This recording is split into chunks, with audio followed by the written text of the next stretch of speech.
This is my 4th junk journal. This is the tassel I made for the journal with beads, lace. The cover's hand painted,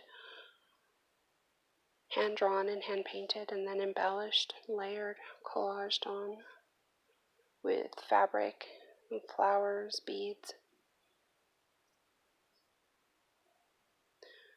There's the little charms on the edge of the book.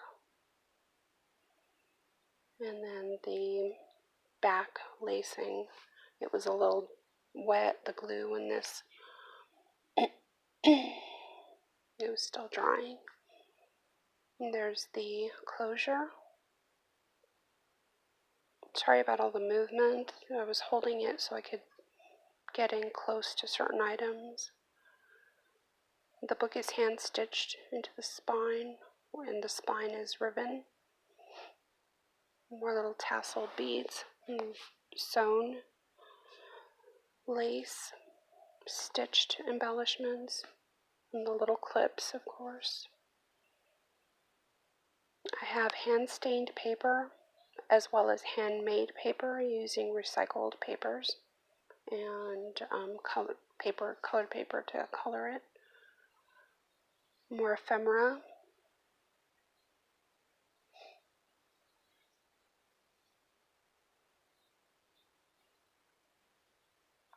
And again, everything is stitched on. The bookmarks have like glued pieces or decoupage pieces, but all the pockets and tucks are all sewn into place.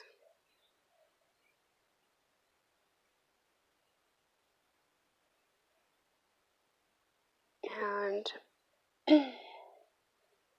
more charms with lace, handmade paper. I love this image. I found it at an antique shop. I've actually bought quite a bit of photos. The little envelopes that are stained are all handmade from hand-stained paper. Some more ephemera, little tuck areas. Extra sheets of paper, plenty of writing space. This book is thinner than the last one, but just so I could make it a little bit more affordable for people. This is one of my favorite pictures that I got from the antique shop. I love it. And then with the song Maytime, another ephemera bookmark. Those are sealed over, but you can actually write on them because I sealed them with an acrylic ground that allows you to write. And then some more digital ephemera that I put together. And then you can see the stitching on the right hand side. Jelly print included into the book. And tag. Hand stitched, homemade paper, hand stained. More ephemera with a little tuck. I love to stitch in these books, and you can see there's another tuck there. I love this bingo card with a belly band. More tuck space.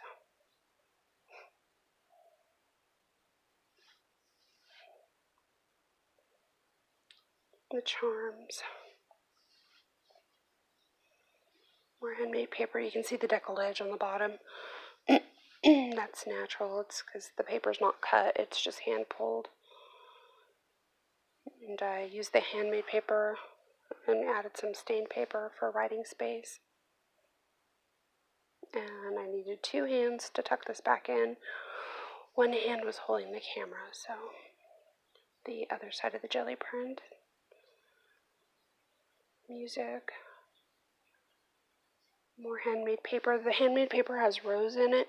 It takes ink very well. I use paper that's already been printed on as recycled material, so it has sizing in it. And so when you write on it with ink, it doesn't bleed. Another photo I got from the vintage, from the antique mall. Got God, I love those photos. I walked away with a bunch of them.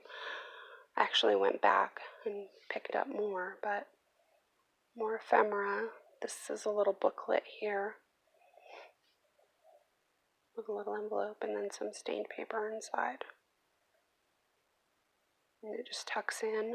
That tuck has a piece of lace running underneath it with some little see-through shapes. The staining of this paper, I actually use a cooling rack when I'm staining the paper. It helps those lines come out. Makes for great writing lines. More ephemera. I layered a postcard and one of the vintage photos that I got from the antique mall. Sewn in embellishments on the handmade paper. Yeah, I love the lines that come out in the grids. I'm not using gridded paper or regular paper. Another photo that I got from the antique mall. Another jelly print. And the cover is with handmade paper. And then additional paper, mixed media paper and stuff. I also did the hand stitching, and you can see the ribbon where it's all sewn in. So this was my 4th journal, and I hope you enjoyed it. Please check out the links below and like or comment.